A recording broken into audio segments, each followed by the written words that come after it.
내 아들아, 내 말을 지키며 내 계명을 간직하라. 내 계명을 지켜 살며 내 법을 내 눈동자처럼 지키라. 이것을 내 손가락에 매며 이것을 내 마음판에 새기라. 지혜에게 너는 내 누이라 하며 명철에게 너는 내 친족이라 하라. 그리하면 이것이 너를 지켜서 음녀에게 말로 허리는 이방 여인에게 빠지지 않게 하리라. 내가 네 집 들창으로 살창으로 내다보다가 어리석은 자 중에 젊은이 가운데 한 지혜 없는 자를 보았노라. 그가 거리를 지나 음녀의 골목 모퉁이로 가까이 하여 그의 집 쪽으로 가는데 저물 때 황혼 때 깊은 밤 흥함 중에라.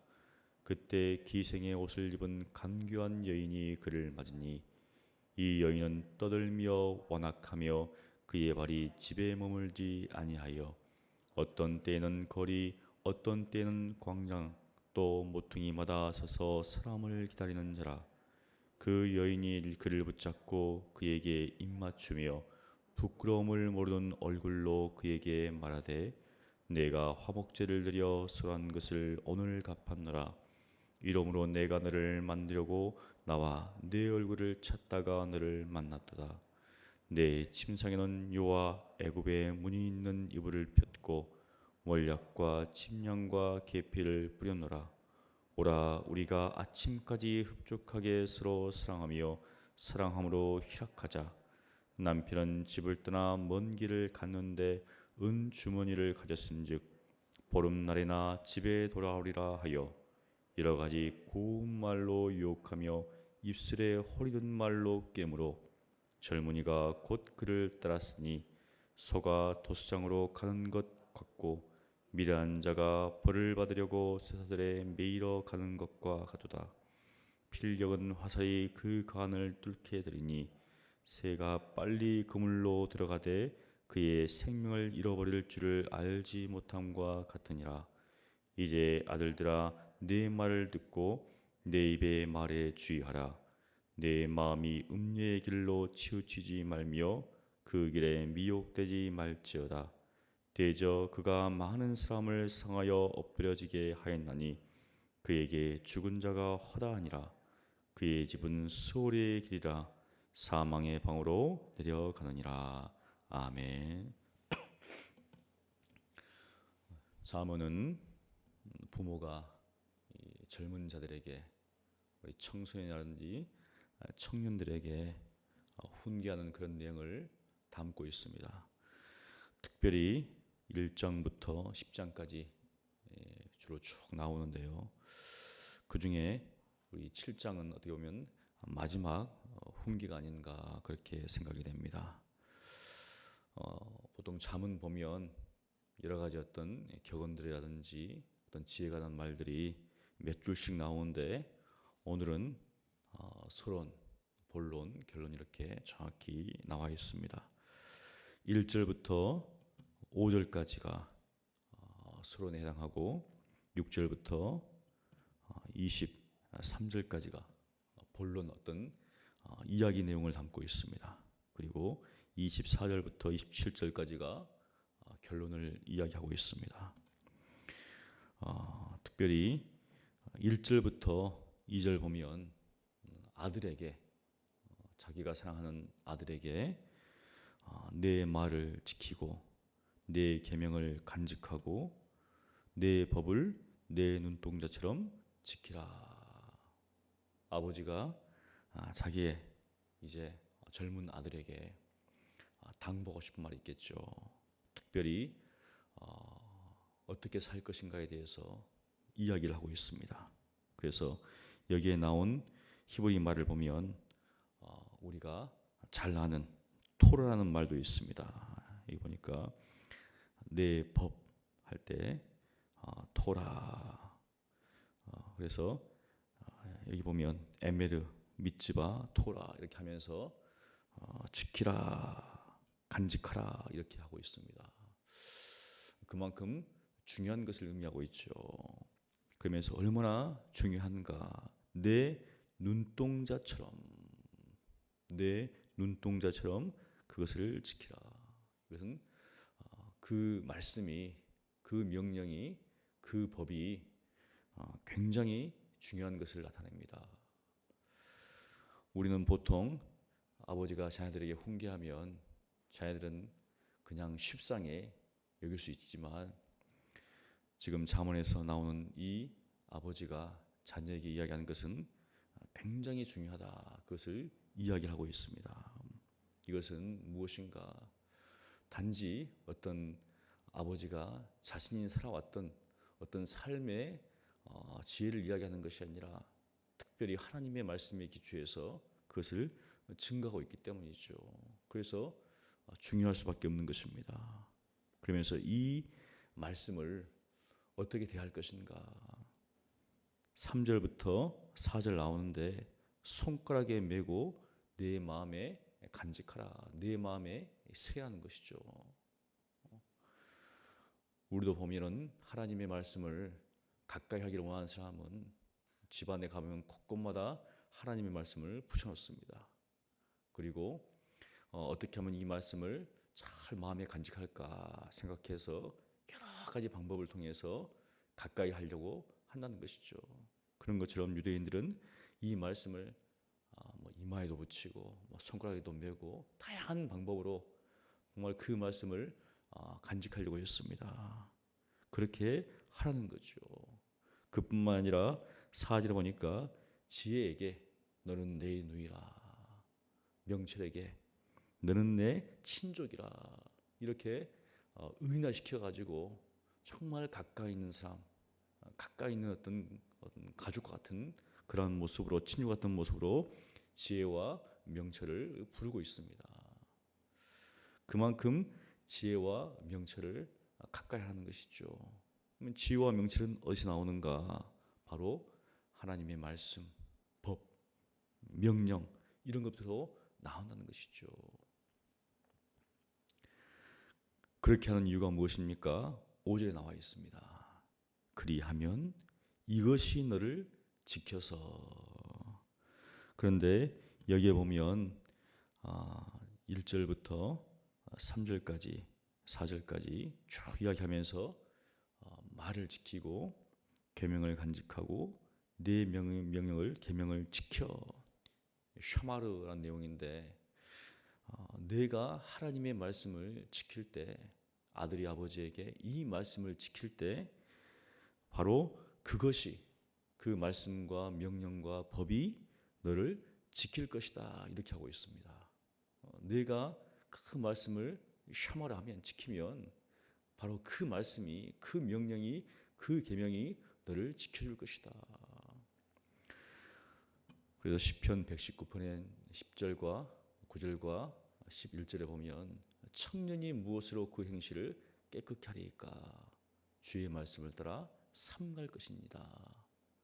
내가 주의 말씀을 사모해서 그 말씀을 자기 마음에 간직할 때 그 말씀이 그를 지켜준다는 것이죠. 그렇게 시편 기자는 우리에게 이야기합니다. 그런 것처럼 이 말씀이, 이 명령이, 이 법이 바로 음녀에게, 그리고 말로 호리는 이방 여인에게 빠지지 않게 하리라. 그러한 유혹과 미혹으로부터 지켜준다는 것이죠.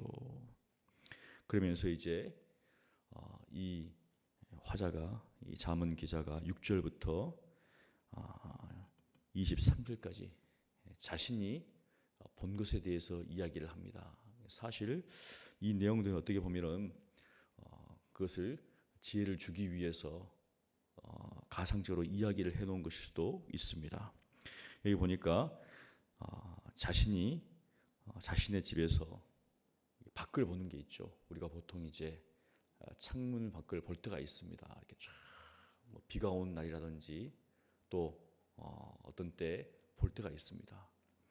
그런데 이 잠언 기자는 어떤 목적을 가지고 지금 들창과 살창으로 밖을 내다보고 있습니다. 그냥 아무런 이유 없이 내다보는 게 아니라 어떠한 분명한 목적을 가지고 내다보고 있죠. 그리고 한 소년, 한 젊은이를 보았습니다. 어떻게 보면 주목했습니다. 보면서 그런 게 있잖아요. 우리가 어떤 곳에 가보면은 어떤 사람들을 주목하는데 바로 그 집에서 쫙 보면서 젊은이들이 어떻게 행동하는지에 대해서 주의 깊게 바라보는데, 여기 보니까 그 젊은이와 그 청년에 대해서 표현하기를 어리석은 자 중에, 어리석은 자 중에 이렇게 표현했습니다. 어떤 한 젊은이를 봤는데 그 젊은이가 어리석다는 것이죠. 지혜가 없다는 겁니다. 사람들을 한번 보고 어떻게 어리석고 지혜가 없는가 알 수가 있는가. 그런데 벌써 이제 그 청년의 어떻게 보면 어떤 것들을 보고 행동하는 것을 보고 그렇게 분명히 판단했습니다. 그래서 정확하게 이야기를 했죠. 그 젊은 자 중에 어리석고 지혜 없는 자를 보았는데, 주목해서 보았는데 어떻게 행하는가. 몇 가지 행동이 나옵니다. 8절부터 6절부터 해서 이제 9절까지 그 한 청년을 관찰하는 내용이 나오는데, 6절에 보니까 8절에 보니까 그가 거리를 지났습니다. 거리는 붐비는 광장이죠. 사람들이 많은 곳으로부터 어딘가를 지금 가고 있습니다. 음녀의 골목 모퉁이. 사실 이 원어에는 음녀는 말이 안 나옵니다. 근데 이제 아까 앞에 우리가 5절에 보면 음녀 또 호리는 이방 여인 이렇게 지금 이야기를 해놨습니다. 그러니까 이 청년이 어디를 향해 가고 있는가? 사람들이 많이 있는 곳으로부터 이제 그 음녀가 있는 골목 모퉁이로 쫙 같이 가고 있습니다. 지금 그의 집 쪽으로 가는데 언제 가는가? 그 마음에 어떤 욕심이 있어서 어떤 그런 마음을 가지고 그것을 향하고 있다는 것이죠. 저물 때, 황혼 때, 깊은 밤 흑암 중에. 그러니까 이제 어숙할 때, 그 다음에 깊은 밤 중에 그렇게 그렇잖아요. 이제 어떤 낮이 아니라 밤이 가까운 그때부터가 쭉 몰래 어떤 죄악을 행할 때 우리는 보통 이 밤이라는 표현을 쓰죠. 그런 것처럼 어떤 그 장소와 또 어떤 그 시간에 어떻게 보면 범죄를 저지르기 위해서 지금 이 청년이 그곳으로 향하고 있습니다. 그때 이제 10절부터 보면 이 여인이 등장합니다. 이 음녀 이방 여인이 등장하죠. 그 옷을 보면 확연히 알 수가 있습니다. 기생의 옷을 입었다. 옷부터가 남다르다는 것이죠. 그리고 그 입은 간교한 여인이라. 뭔가 속에 이런 잘못된 어떤 것들을 품고 바로 이 청년에게 지금 다가오고 있습니다. 그러면서 이 여인이 떠들며 아주 소란스럽고 완악하고 그의 발이 집에 머물지 않는다. 뭔가 누군가를 찾아 자기 어떤 욕정들을 해결하기 위해서 누군가를 찾아다니는 그러한 여인의 모습을 돌고 있죠. 어떤 가정주부의 모습이 아니죠. 정상적인 모습이 아닙니다. 그래서 어떤 때는 거리, 어떤 때는 광장, 어떤 때는 그러면서 사람들을 기다리죠. 자기 어떤 욕정을 해소하기 위해서 정말 그런 어떤 청년들, 지혜 없는 자들, 아직 분별력과 이력이 모자라는 것들을 찾고 있다는 겁니다. 우리도 종종 보면 매스컴에서 정말 일어나지 말아야 할 일이 있죠. 선생님이 자기 제자와 불륜을 일으킨다. 이 아직 어린 그렇게 한다는 거예요. 종종 외국에서 그런 일들이 많이 나타나는데, 이 여인이 그를 붙잡고 그에게 입맞춤을 합니다. 뭐 상상할 수 없는 일이지만 그런 일을 한다는 거예요. 아주 과감하게. 그 얼굴은 부끄러움을 모르는 얼굴입니다. 그런데 그가 이제 이 청년, 이 젊은이를 만나서 몇 가지를 이야기합니다. 여기 보면 14절이 보통 이제 학자들이 해석하기가 어렵게 지금 생각하는데, 내가 화목제를 드려 설한 것을 오늘 갚았노라. 이 청년을 만나고 나서 그 청년에게 이제 감은 이설로 꼬드깁니다. 그 중에 하나가 무엇인가? 내가 화목제를 드려서 소화한 것을 오늘 갚았다. 어떤 종교적인 어떤 의례지요. 그것을 통해서 지금 바로 종교적인 문제를 가지고 이 문제가 뭔가 해결되었다 이렇게 지금 이야기를 하는데 이것을 해석하는 것에 있어서 여러 학자는 좀 어렵게 생각합니다. 그러면서 이러므로 내가 너를 맞으려고 나와 내 얼굴을 찾다가 너를 만나도다. 우연히 만난 게 아니라 정말 이런 과정을 통해서 너를 만났다 이렇게 이야기를 하고 있습니다. 그러면서 이제 이 16절부터가 17절까지 다 준비했다는 겁니다. 이제 바로 너와 내가 만나서 사랑을 나눌 준비가 다 되어 있다. 그러면서 오라 우리가 아침까지 흡족하게 서로 사랑하자. 이것을 듣는 청년의 마음 어떻겠습니까? 다 문제가 해결됐으니 이제 아침까지 그 저물 때 황혼 때 흑암 깊은 중부터 그 아침까지 어떤 육적인 쾌락을 진사한 거죠. 그러면서 또 무엇이라고 하는가? 남편은 없다는 겁니다. 집을 또 떠났다는 거예요. 문제를 되게 없다는 겁니다. 사실은 이제 여기는 남편이란 말보다는 그 남자라고 표현해놨습니다. 그 남자. 그러니까 자기 남편을 이야기할 때 그 남자 이런 말 쓰거든요. 우리가 아내가 남편을 부를 때 여러 가지 호칭이 있습니다. 존경하는 호칭이 있죠. 보통 이제 목회자 사모님들은 남편을 부를 때 목사님 이렇게 부르고 또 어떤 뭐 교수님 같으면 우리 선생님 이렇게 부르는 수가 있거든요. 호칭이 있습니다.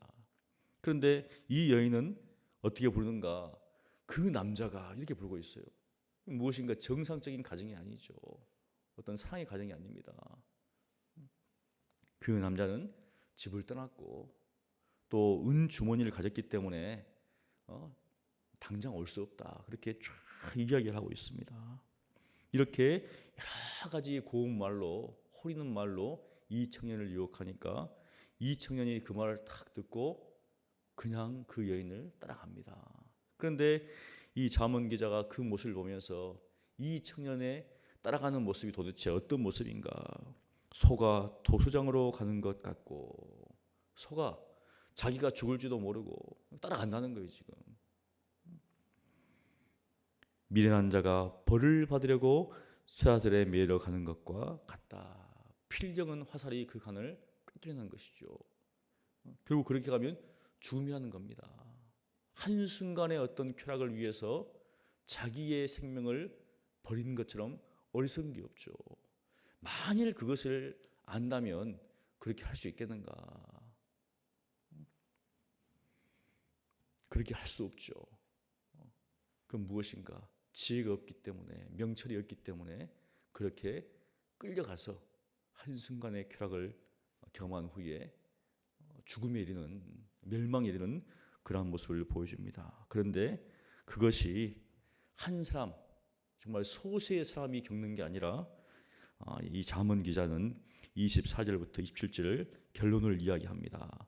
이제 아들들아, 처음에는 아들아 해놓고 지금은 아들들아, 자기 개인의 어떤 아들이 아니라 이제 모든 젊은이들에게 이야기를 하고 있습니다. 내 말을 듣고 내 입의 말에 주의하라. 내 마음이 음료의 길로 치우치지 말며 그 길에 미혹되지 말지어다. 그러면서 25절과 우리 27절 함께 읽습니다. 대저 그가 많은 사람을 상하여 엎드려지게 하였나니 그에게 죽은 자가 허다하니라. 그의 집은 소홀의 길이라 사망의 방으로 내려가느니라. 아멘. 어떤 한두 사람에게 이것이 적용되었던 게 아니라 수많은 사람들이 그 음료 통해서 많은 젊은이들이 그렇게 이 멸망을 당했다는 것이죠. 바로 사망의 길에 들어갔다는 겁니다. 그래서 그 젊은이들을 향하여서 잠언 기자는 이야기를 하고 있습니다. 그렇다면 오늘 사는 우리 그리스도인들에게 이 말씀이 어떤 의미가 있을까요? 특별히 여기 보면 간음하는 여인, 음녀지요. 우리 10계명 중에서 7번째 계명입니다. 간음하지 말라. 그리고 야고보서에 보면 4장 4절에 이런 말이 나옵니다. 간음한 여인들아, 간음한 여인들아, 간음한 자들아, 너희가 세상과 버타는 것이 하나님과 원수가 되는 것이 아닌가, 이렇게 이야기합니다. 어떻게 이 신자들이 하나님 앞에서 간음하는가? 영적인 간음이죠. 세상과 버타고자 하는 것, 결국은 세속화죠. 이것은 간음에 비유할 수 있습니다. 하나님의 말씀을 벗어난 것들, 하나님의 계명을 벗어나는 것들, 하나님의 말씀을 지키지 않고 살아가면 교회는 어떤 세상적인 방법으로 뭔가를 하려고 합니다. 사랑하는 성도 여러분, 교회가 추구할 것은 거룩함이죠. 거룩함입니다. 그런데 이 교회에 잘못된 것들이 들어왔죠. 뭔가 성장하는 것들, 번영하는 것들, 이런 것들을 추구하다 보니까 이 거룩을 추구하는 것이 분명한 그런 어떤 방향성을 잃어버렸어요. 하나님의 말씀보다는 바로 다른 것들을 가지고 바로 성장과 번영을 이룩하기를 원하는 것이죠. 그러니까 하나님의 말씀이 아닌 어떤 세속적인 방법을 통해서 뭔가를 교회를 운영하려고 합니다. 잘못된 거죠. 그것은 곧 세속화죠. 지금 많은 교회들이 세상으로부터 지탄받던 이유가 무엇입니까? 하나님의 말씀이 아니라 어떤 이 잘못된 것을 가지고 사용함을 통해서, 세속함을 등을 통해서 미혹을 받아서 이렇게 됐다는 거예요. 무엇인가? 우리가 하나님의 말씀을 지키고 그 명령을 간직하고 그 법대로 우리가 살면, 교회가 살면 이런 일이 없었을 것인데, 그것을 등한하고 다른 것들을 막 도입해서 하다 보니까 결국 무엇인가? 바로 세상적인 것들을 추구하겠다는 겁니다. 그리고 사람들이 지혜가 없고 분별력이 없으니까 그냥 막 도입했어요. 그래서 강단이 광대짓을 하는 어떤 사람들로 차버렸습니다. 또 그것을 좋아하는 사람들로, 성도들로 채워지는 것이죠. 정말 강단에서 하나님의 지혜만 말씀이 선포된 것보다는 사람들이 즐거워하는 것들을 추구하는 것들로 바뀌어버린다는 거예요. 교회에 나오면 정말 자신의 죄악된 것을 깨닫고 하나님 앞에 회개하고 통회하고 자복하는 것보다는 그냥 잠시 자기의 귀를 즐겁게 하는 것으로 변질을 버렸죠. 그러니까 거룩함을 추구하는 것보다는 어떤 세속적인 것들을 추구하는 것으로 바뀌어버렸습니다. 사랑하는 성도 여러분, 특별히 요한계시록에 보면 사도교회가 나옵니다. 사도교회는 산 것처럼 보이지만 예수님께서는 죽었다라고 이야기합니다. 죽었다. 교회가 살아있는 것 같습니다. 하지만 실상을 보면 죽어있는 거죠. 껍데기밖에 없습니다. 화려하고 커지고 있었지만 그 내실을 보면 하나님의 말씀을 붙잡고 살아가는 사람은 없다는 거죠. 무엇인가? 겉만 화려하지 속은 죽어있는 그런 모습들을 보인다는 것이죠. 그래서 예수님께서 아직 살아있는 것을 붙잡아라.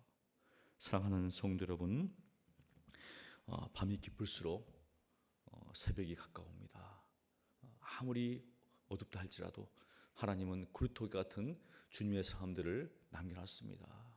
우리가 이 새벽 다시금 말씀을 붙잡고 살기를 원합니다. 정말 오늘 말씀 속에서 이런 미련한 어리석은 그러한 젊은이처럼 우리 교회가 사는 것이 아니라 다시금 말씀 붙잡고 하나님 명령 붙잡고 올 한 해 우리가 주시는 그런 표처럼 그 말씀을 듣고 지켜 행하는 여러분 되시기를 간절히 축원합니다. 기도하겠습니다. 거룩하신 하나님, 오늘 말씀을 통하여서 참 미련한 자가 또 지 없는 한 청년이 정말 음료에게 빠져서 마치 소가 도살장에 끌려가는 것처럼 그런 모습을 보게 됩니다. 하나님, 우리 한국 교회가 말씀을 버리고 또 말씀을 좀 멀리하고 세상적인 방법을 막 추구하여서 너무나 세속되는 가운데 있습니다. 하나님, 우리 믿음의 사람들이 이것을 깨닫고 다시금 말씀으로 돌이키며 그 명령을 지켜 준행하는 우리 한국교회 될 수 있도록 주여 도와주시옵시고, 특별히 오늘 주일입니다. 온 성도들이 하나님 말씀 앞에 엎드려서 그 말씀을 경청할 수 있도록 도와주시고, 그 말씀을 통하여 하나님이 선하시고 기뻐하시고 온전히 뜻을 분별할 수 있도록, 그래서 그 말씀 그대로 살아갈 수 있도록 생명의 말씀, 능력의 말씀, 지혜의 말씀 가운데 살아감으로 그 말씀 우리를 지켜 모든 더러운 것들, 모든 정말 악한 것들로부터 저희들을 지켜주시기를 소원합니다. 하나님께서 함께 하시고 도우시고 역사하실 것을 믿고 감사하며 예수님 이름으로 기도합니다. 아멘.